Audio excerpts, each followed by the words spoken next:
Baik, bismillahirrahmanirrahim. Assalamualaikum warahmatullahi wabarakatuh. Sumber hukum Islam. Yang pertama adalah Al-Quran. Al-Quran berkedudukan sebagai sumber pertama dan utama dalam hukum Islam. Kedudukan ini mengharuskan umat Islam memahami pesan-pesan yang dikandungnya untuk dilaksanakan dalam kehidupan.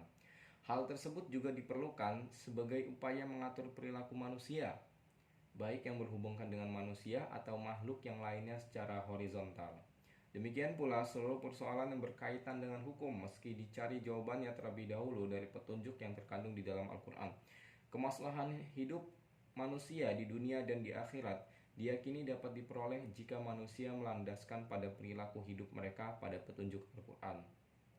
Argumentasi yang menyatakan bahwa Al-Quran sebagai sumber dan dalil pertama dan utama ditemukan dalam penjelasan Al-Quran. Al-Quran sendiri pada sejumlah ayatnya lebih dari 30 kali ditemukan perintah mematuhi Allah dalam Al-Quran.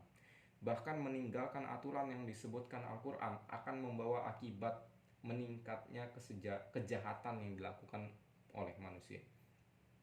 Al-Quran secara redaksional dan makna yang dikandungnya bersifat qat'i al-wujud. Maksudnya adalah lafaz Al-Quran dan pesan yang dikandungnya terjamin keautentikannya dan otoritas kebenarannya. Keautentikan itu terjamin karena transformasi periwayatannya secara keseluruhan mencapai tingkat mutawatir. Selain itu, jaminan keaslian Al-Quran mendapat intervensi langsung dari pemiliknya, yaitu Allah Subhanahu wa Ta'ala. Yang kedua adalah As-Sunnah. Pada uraian sebelumnya telah dijelaskan bahwa Al-Quran sebagai sumber utama dan yang paling utama dari hukum Islam yang bersifat global yang membutuhkan penjelasan secara operasional.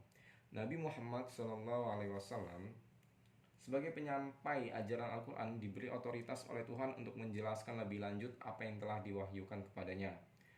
Dan demikian, As-Sunnah baik dalam perkataan, perbuatan maupun dalam bentuk takrir berkedudukan sebagai sumber kedua setelah Al-Quran. Kedudukan As-Sunnah sebagaimana disebutkan di atas berdasarkan argumentasi bahwa secara normatif ditemukan ayat Al-Quran yang menyeluruh untuk taat kepada Rasul.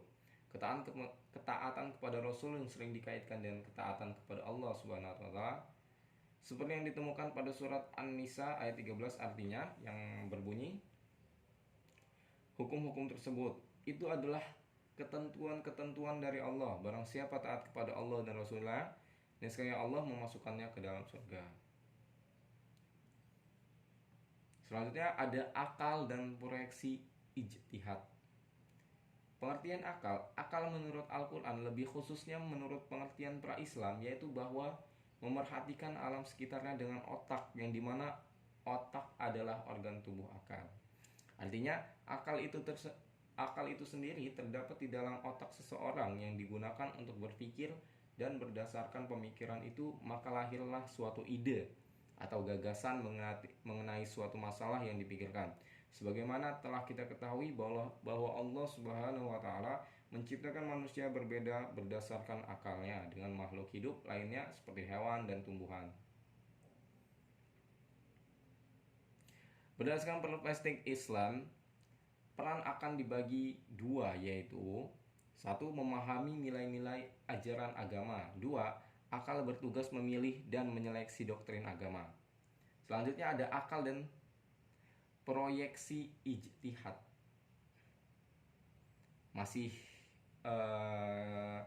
yang tadi, proyeksi ijtihad.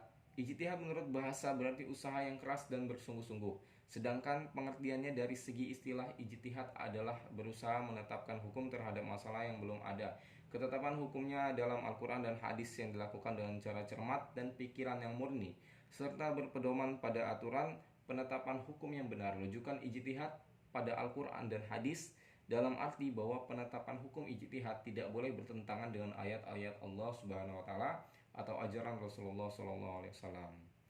Ijtihad diterapkan dengan beberapa cara, antara lain ijma' dan qiyas. Ijma' adalah kesepakatan para mujtahid pada suatu masa setelah Rasulullah SAW wafat terhadap suatu masalah. Sedangkan qiyas adalah menetapkan hukum dengan cara menghubungkan satu perkara yang sudah ada ketetapan hukumnya terhadap masalah lain yang dihadapi dan belum ada ketetapan hukumnya, sedang antara keduanya sama-sama memiliki sebab yang disepadankan.